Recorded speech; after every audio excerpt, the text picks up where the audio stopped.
Internet is awesome, but people are creepy, especially those whose job is to spy on all of us and make it look like Russians did it. Everything we love is tracking us. The new business model is to design a product that offers little convenience at low or zero price, in exchange for unlimited generation of data that are collected and sold to the highest bidder. You're not a customer anymore, you've become the product. If you don't want to rationalize this through "I have nothing to hide" nonsense, you have nothing to fear if you have nothing to hide. it can be really uncomfortable to do anything on the web. You may feel like you could only hide in a cage and stay there forever. I think I have a pretty good strategy that you can learn in under 10 minutes. It is an easy, convenient and fast way to protect your privacy, and I'm going to show you just that in this video. So let's get to it. Shall we?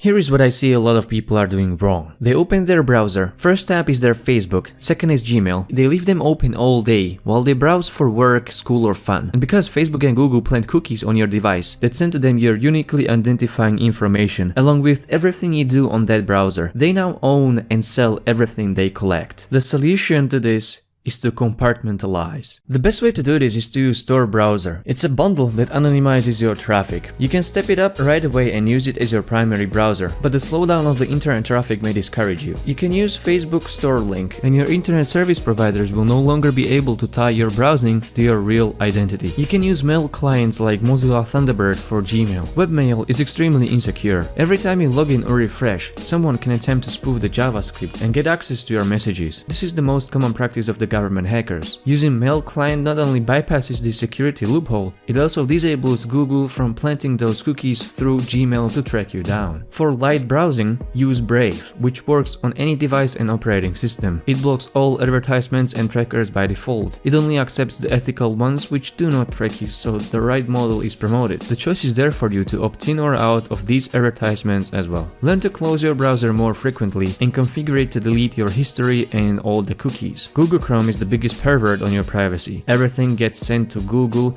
and some add-ons were caught turning your microphone without letting you know. Use Chromium instead if you really love the look and feel. It's the same thing but in more blue and open source. Firefox is excellent for stepping things up. Configure it through Privacy Settings add-on to maximize your privacy protection. Uninstall this set of add-ons: HTTPS Everywhere, uBlock Origin, Privacy Badger, Self-Destructing Cookies, Better Privacy, Disconnect and Random Agent Spoofer. Close your browser after each session and learn to use bookmarks instead of browsing history. You can right-click and choose Bookmark All Tabs if you want to remember your last session when you come back. This way, every time you close your browser, the new session will start as if it was a fresh install. No data to track, nothing to identify. The Random Agent Spoofer will create a fake browser fingerprint, so the website won't be able to know what browser, device and operating system you really use. You'll have to type in your passwords every single time, but it's not a problem for a password manager. The best option is to use Master Password, which works on all platforms. You shouldn't save your passwords on any browser because they are stored unencrypted. Anybody could get access to your device when you are on a public Wi-Fi, like at school, on a bus or in a cafe, and steal your passwords. That's also a security upgrade on top of a better privacy. It's also super convenient to use Password Manager.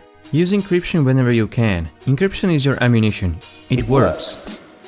Bitches. For email, the easiest while still effective solution is offered by ProtonMail. You can set up your account completely anonymously through a hidden Tor link. You can send encrypted messages to non-ProtonMail users. It has beautiful user interface. You can set your messages to self-destruct at any time and nicely sort your inbox through tags. For instant messaging, go for Signal. You can do voice and video calls, send pictures and videos, and also send self-destructing messages. All is encrypted and the company is completely transparent, funded by donations. WhatsApp also implemented Signal's end-to-end encryption, but WhatsApp is Facebook now, and I don't trust Mark Zuckerberg. He's a crazy sociopath who will one day take over Africa and become the new king of the third world. And that's it, the rest you can learn on the go. Now, what is this all good for? It's to kill their business model. We want technological advancement that everybody can enjoy, but we don't want billionaires making fortune while printing barcodes on our heads and building absolute surveillance state. This way we limit the amount of data they can collect, and what gets collected cannot be turned back on us in form of targeted ads. It becomes useless. They will either not be able to make sense of the ambiguous data, or your configuration will block any attempt of incoming pervasive targeted advertisement.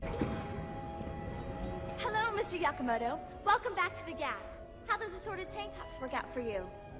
Remember, targeted marketing is not serving you. It's to maximize their profit, not your satisfaction. They won't choose the best product for you. They'll choose the one you'll pay the most for. There have been cases where some hotels were suggesting higher prices for those who search for rooms on iPhones or MacBooks. If we let profit hunting of the marketeers take over, in process, they'll completely ruin everything Western democracies have been building for centuries. There is a way we can beat this sickness, but we have to grow in numbers. Share this message if you agree, and let's do this fight. It's our turn. For more sources, I recommend you go to privacytools.io or follow their discussion on their subreddit. You can get more details on what to use for anything else, including search engines, social media, or other communication alternatives. If you like this video, I would appreciate your feedback. Please share my work if you enjoyed and feel free to subscribe.